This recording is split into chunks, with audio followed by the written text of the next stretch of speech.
Баршаңызға жалынды сәлем достар. Бүгін сіздерге 2015 жылғы Ип Ман 3 атты фильмін қысқаша айтып беретін боламын.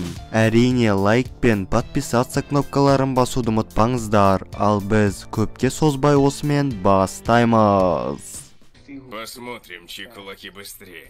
1959 жылы Ип Ман отбасымен бірге Гонконгқа көшіп келеді. Бір күні Ли Сяо Лун атты жігіт келіп, Ип Манға өзін шәкірт ретінде сұнады. Өйткені оның ойынша жас жігіт басқаларға қарағанда жылдамырақ екен. Мастер болса орындыққа отырып темекісін шегуде. Осы кезде Ли темекіні теуіп көрмекші. Бір кезде жас жігіт мастер төккен суды да байқаусызда теуіп жібереді. Енді Ип Ман оған ештеңе айтпастан жай есікті ашып тұр. Мектеп ауласында екі жас бала төбелесуде. Мұғалім оларды ажыратып, ата-аналарын шақырады. Сөйтсе олар кунг-фуды кім жақсы біледі деп сөзге келіп қалыпты. Ип Ман баласы Ип Чиннің қателігін түзеу үшін сыныптасын кешкі асқа шақыруда. Кешкі астан кейін Чон Фун Макиварға келіп бірнеше әдіс көрсетеді. Оның айтуынша бұл әдістерге оны әкесі үйреткен екен. Осы кезде Чон Фунды алып кетуге келген әкесі оларға не болғанын білгісі келіп тұр. Ип Ман екеуін шақырған соң олар бір-бірінен кешірім сұрайды және әкелер де бір-біріне құрмет көрсетуде.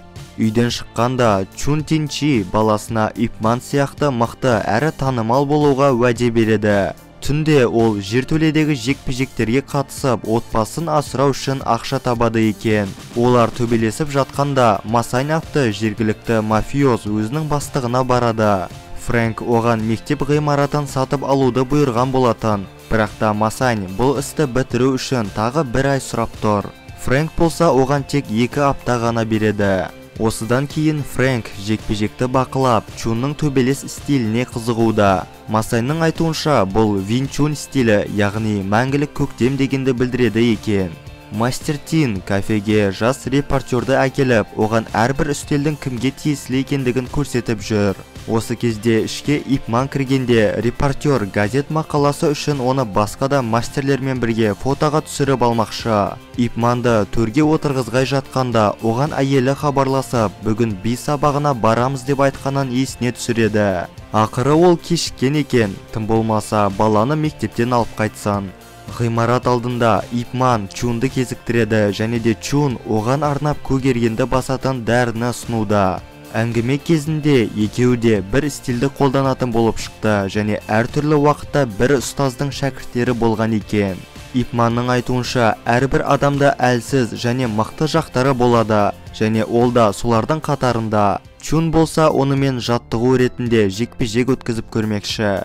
Сабақ біткен кезде мектепке Масайн келіп, директорға ғимаратты сатуды бұйырады. Бірақ директор келіспегенде оны мәжбүрлеуді шешеді. Көмекке Ип Ман келіп, Масайнды ұстап алған соң полицияға қоңырау шалады. Семіз По атты детектив Ип Манның досы екен және оған көмектесетін болды. Бірақ таңертең мұғалімдер мен ата-аналар мектепке келсе, біреулер оны қоршап тастаған екен. Халық не болғанын түсінер емес және мектепті жауып тастайма деп қорқып тұр.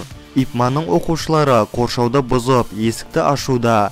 Енді Ип Ман мектепке күзетші қоймақшы. Кешке қарай мастердің тобы үйге қайтқай жатқанда, мектеп ауласына бір топ адамдар таяқпен басып кіреді. Сол жерде төбелес басталып, біреулер мектептің ішін өртеп жібереді. Бұны байқаған Чун тез арада көмекке аттанып, бәрін соққыға жығуда. Директордың айтуынша өрт сөндірілсе де мектептің біраз бөлігі зардап шеккен болатын. Ип Ман болса Чунға келіп, көмегі үшін алғысын айтады. Келесі күні Чун баласымен бірге шағын бөлме іздеп жүр. Сөйтсе ол жақында Ип Ман секілді мектеп ашқа жүр екен. Ип Манның әйелі Вин Син жиі іштен ауру сезсе де өзі жеке емделуді шешіпті. Мастер Тин кезінде Масайнды шәкірт ретінде алғанына қатты өкінуде, өйткені ол кунг-фуды зиянды жақта қолданып жүр. Мастер Тин Ип Манмен бірге тездетіп оқушысына келеді. Масайн ұстазы секілді кедей, бірақ жақсы болудың орнына бай және Фрэнктің күшігі болуды шешкен екен. Бір кезде Масайн пышағын алып шыққанда оны Ип Ман тоқтатады. Енді Масайн бәрін көмекке шақыруда.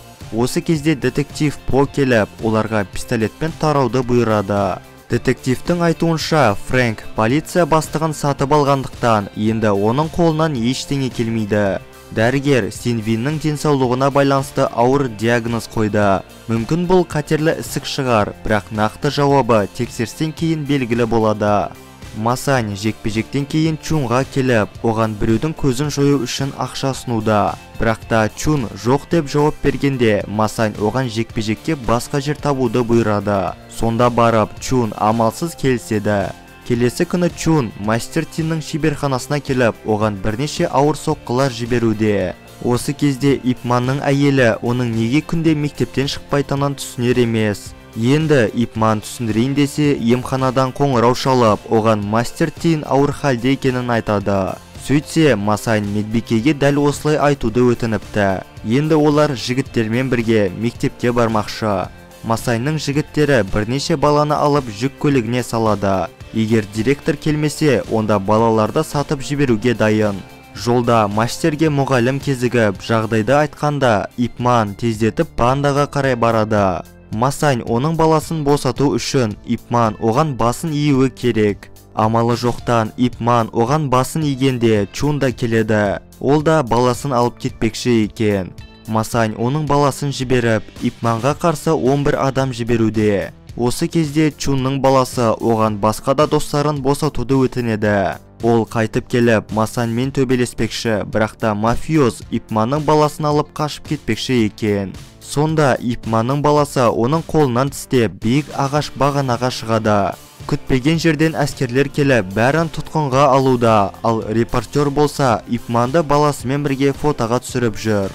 Екеуі үйіне келгенде, әйелі күйеуіне ауру екендігін айтады. Сөйтіп, ертеңінде дәрігердің айтуынша, әйелінде шынымен де ісік бар болып шықты. Фрэнк болған жайтты естіп ашуланып тұр. Полиция бастығы оған біраз уақыт жасырынуды ұсынады.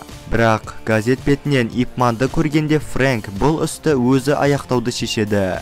Ол Масаньды топтан қуып, Ип Манды өлтіруге адам жібермекші. Мастер әйелімен бірге лифтта тұрғанда ішке киллер кіреді. Ип Ман оның кім екенін білсе де түр беретін емес. Киллер шабуылдағанда ол әйелін қорғап, бұл төбелесті жеңіп шығады. Көп ұзамай Ип Ман Фрэнкке келеді.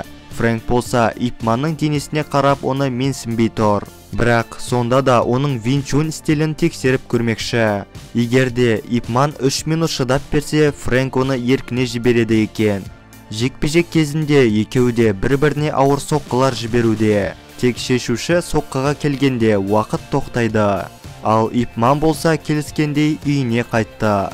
Чун бөлменің арендасын төлеп, жақында мектеп ашуға кіріспекші. Бір кезде газеттен Ип Манды көргенде, ол репортерға келіп, Ип Манның стилін жалған деп жариялайды, және дәлел ретінде онымен төбелесуге дайын. Репортер оған сенбей тұр, сонда ол Вин Чун мектебінің әрбір мастерін жекпе-жекке шақырады. Енді Чунның атағы күннен күнге өсуде. Сөйтіп бір күні ол өзін ең мықты Вин Чун мастері ретінде жариялайды. Ип Ман бұл жайлы хабардар болса да, бар уақытын тек әйелімен өткізеді. Онымен серуенге, киноға, емханаға барып, барынша қолдау көрсетіп жүр. Бір күні билеу сабағына келген Ип Ман сол жерден әлгі Ли Сяо Лун атты жігітті кезіктіреді. Енді жас жігіт оны биге үйретсе, мастер оны кунг-фуға үйретуі тиіс. Ип Ман жігітпен келісіп, сол бір күні есікті жай ашқанын айтады, ал жас жігіт өзі шығып кеткен болатын. Көп ұзамай жекпе-жек күні де жетіп келді. Залда мастерлер, шәкірттер бәрі отыр, тек Ип Ман ғана жоқ. Ол осы кезде әйелімен бірге билеп жүрген болатын. Уақыт болған кезде Ип Ман келмеген соң, төреші Вин Чун жеңімпазы ретінде Чунды сайлайды. Ал көрермендер болса екіге бөлінуде. Біреулер жақтаса, екіншісі қарсы. Сонда Чун ортаға шығып, Ип Манды сынға алған соң, залда шу басталады. Ип Манның әйелі есінен танып емханада жатыр, ал ол болса қасынан шығатын емес. Әйелі білдіртпей Чунға хат жазып жіберген екен. Сөйтіп ертеңінде екеуі отбасылық суретке түскен соң, әйелі оған Чунға хат жазғанын мойындайды. Чуннан тағы да Ип Манмен жекпе-жек ұйымдастыруды өтінген болатын. Жекпе-жек күні әйелі Ип Манмен бірге келеді. Екі мастер бірінші найзамен, келесіде төбелесті пышақпен өткізуде. Екеуінің де күштері бірдей болып шықты. Осыдан кейін олар таза қолға көшеді. Көп ұзамай Ип Ман Чунды жеңіп, енді кетпекші болғанда, Чун өз қолымен өзінің атағын сындырады. Ип Манның айтуынша, бастысы мәртебе емес, керісінше жақын адамдардың саған деген махаббаты. Сөйтіп, қалған уақытта әйелінің қасында болып, осылай Ип Манның әйелі 1960 жылы қайтыс болған екен. Осылай Ип Ман 3 атты фильмі аяқталады. Достар, видеоны соңына дейін көргендеріңізге үлкен рахмет, және де лайк пен подписаться кнопкаларын басуды ұмытпаңыздар. Ал ендеше келесі видеода жүздескенше сау болыңыздар.